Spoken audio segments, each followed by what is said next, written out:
We have talked with this House rep a few times over the years. This is actually our first time talking to him, and we're getting it. I'm glad we're able to get him in here before we get to the election here. Zack Stephenson is kind enough to join us.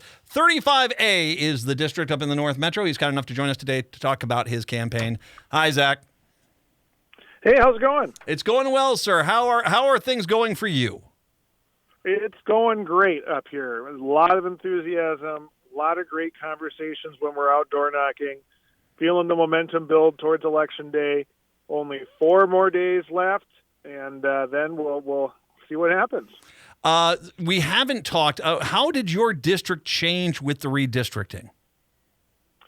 Well, my old district was portions of Coon Rapids and all of the city of Champlin. My new district is the western half of Coon Rapids and all of the city of Anoka. So I essentially swapped Champlin for Anoka.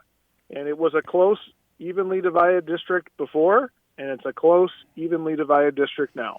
Well, and it tells you this: the fact that the Republicans that are running up there, and I just talked to Kerry Rayrauer, the Republicans who are running up there, they're generally trying to disguise themselves as Democrats. I mean, and that just tells you a lot there. It's like they can't be what you find in these districts out in the western part of the state, because they know that even though that might be a little bit more of a toss-up district, what doesn't fly there is that far-right extremism.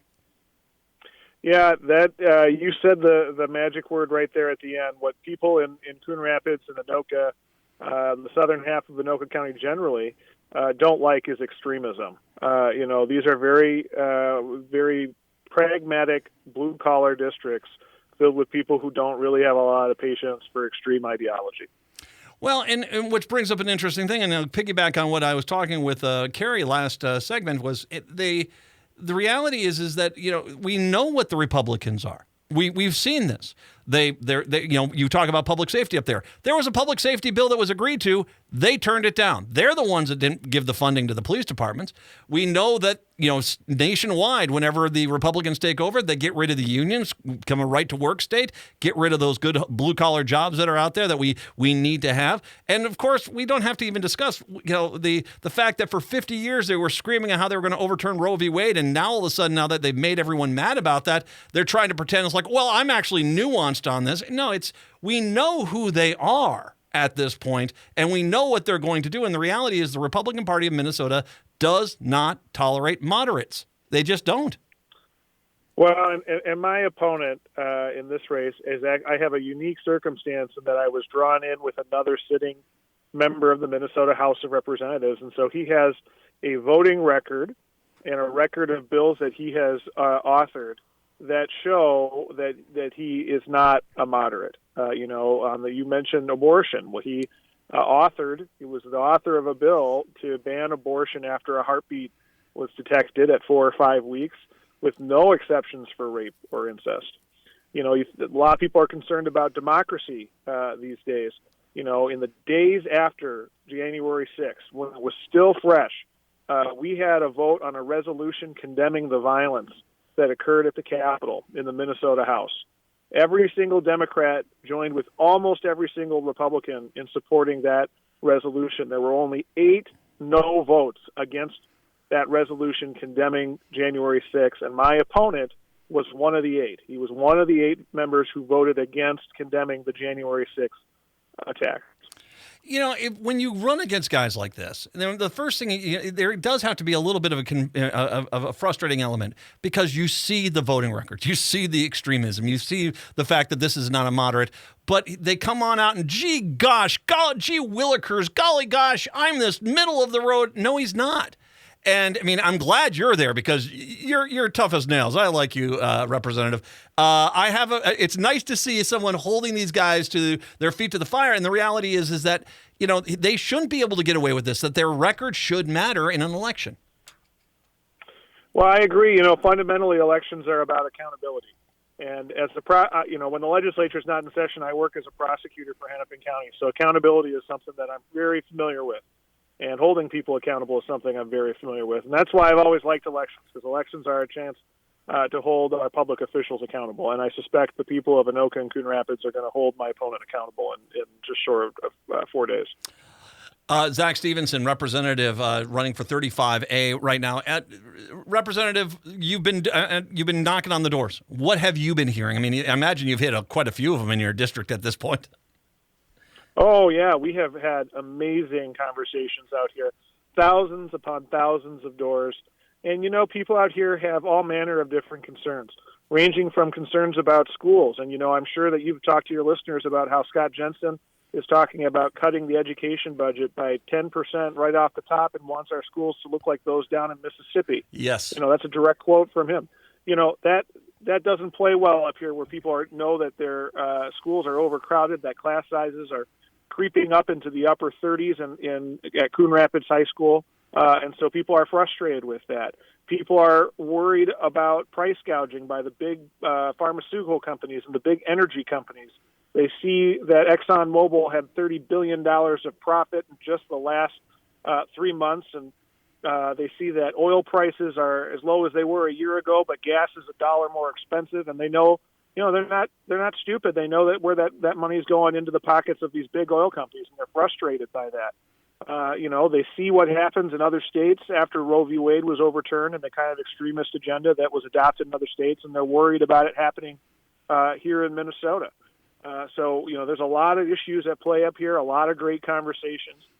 People are tuned in, paying attention, and frankly friendly. That's one of the great things about being engaged in politics in Minnesota is that you have a lot of friendly people to talk to. And you got a good rep, too. You come to the door, people enjoy chatting with you because they know who you are. It's interesting. I've been to Mississippi. No, you do not want Mississippi schools. And by the way, you kind of buried the lead to a point. It's not just the education department he wants to cut by 10%.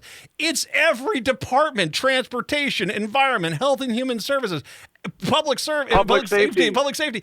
Everything gets by 10%. And I said, does he understand? Apparently he doesn't seem to understand.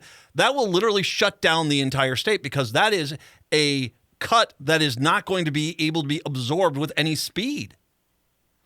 Well, it's an extreme ideological position. It's reflexive, just saying we need to cut.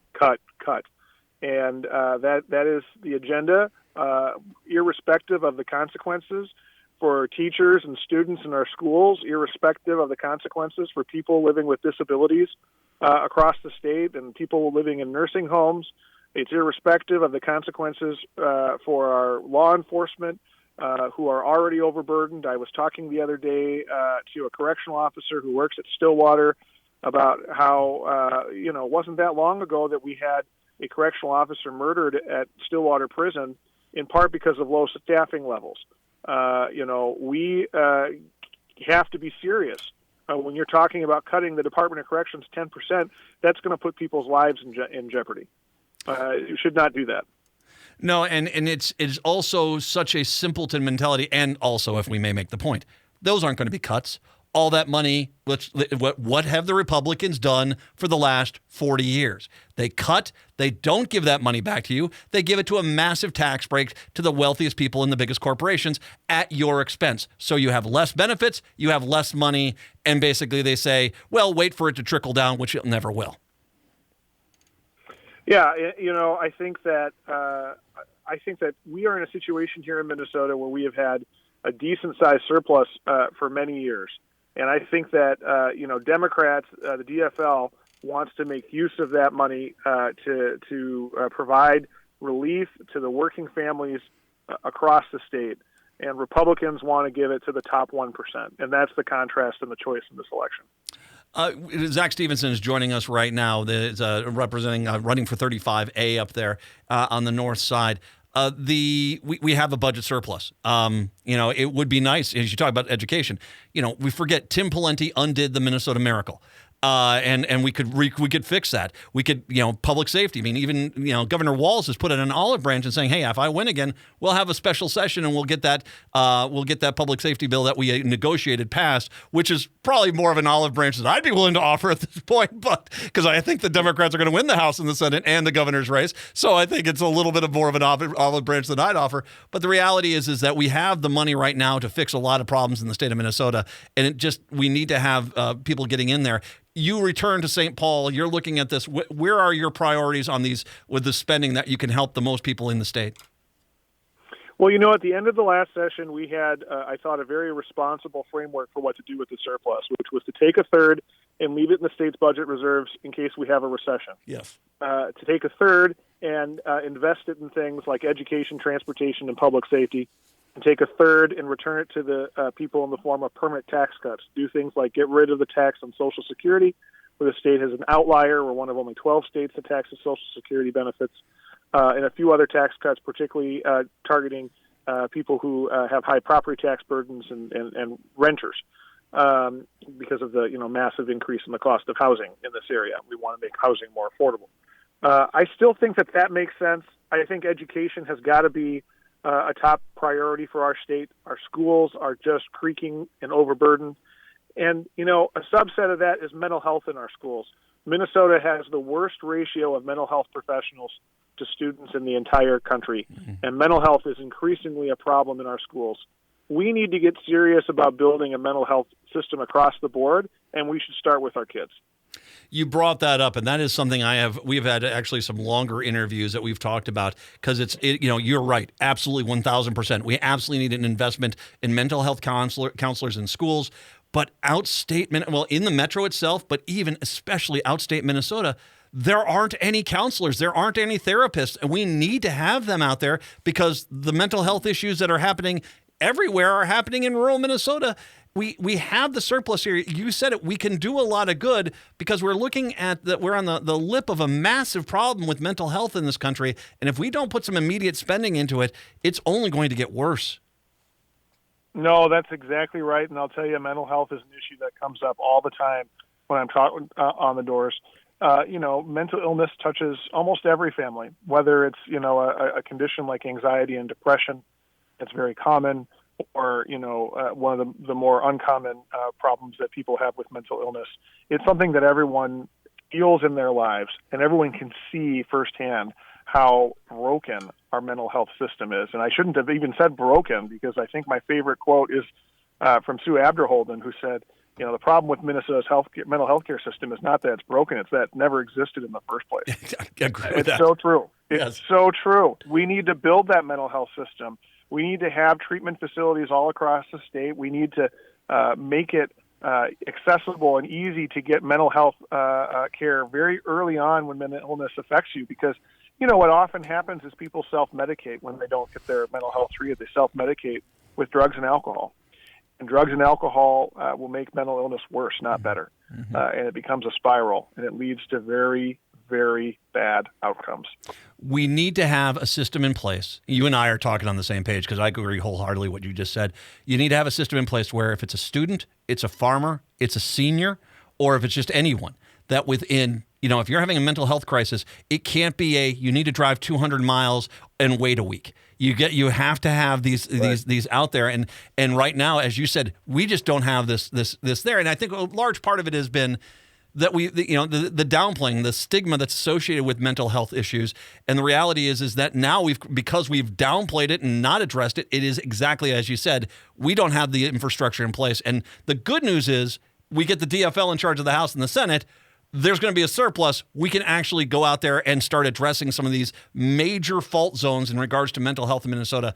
And the representative there would be a fantastic addition to that committee to make sure the money's getting spent correctly. Well, both the House and the Senate here in Minnesota are on a knife's edge. It is entirely possible that we could wake up on November 9th and have a DFL majority in both the House and the Senate. It is also entirely possible that we could wake up on November 9th and have a Republican majority in both the House and the Senate.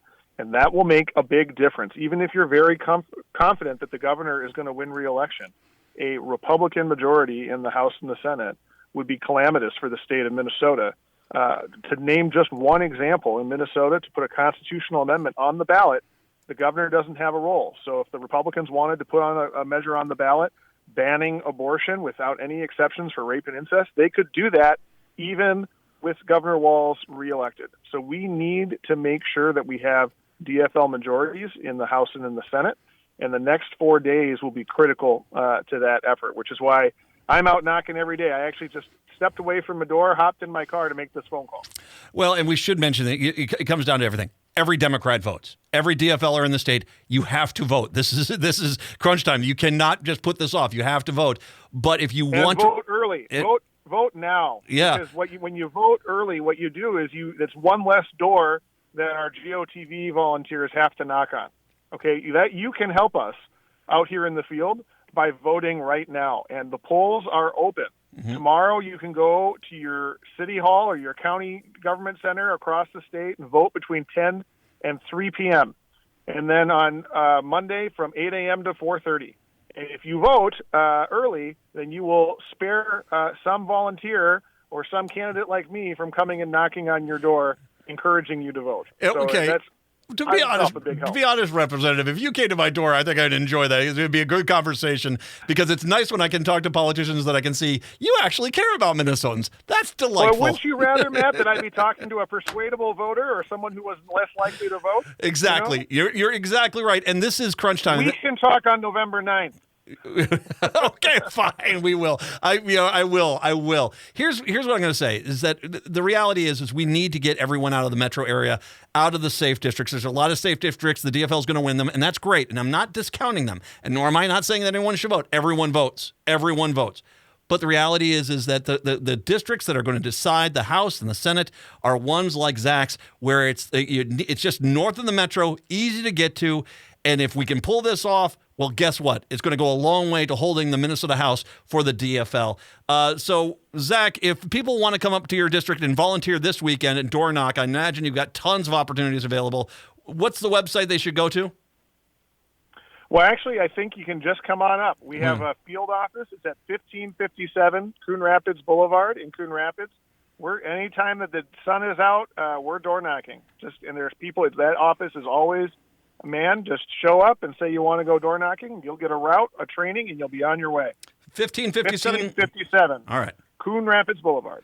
1557 Coon Rapids Boulevard. Head up there this weekend.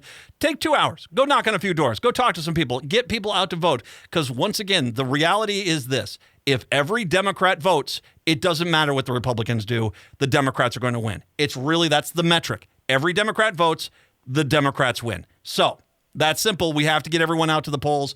You do that by door knocking. 1557 Coon Rapids Boulevard. You can help out Representative Zack Stephenson there. Also, Carrie Rarehour. That's the address she put out as well. Get up there, door knock, and help out the DFL. Representative, I look forward to having your leadership in the House once again when you have the majority coming up in the next session. Well, I look forward to visiting with you again right after the election.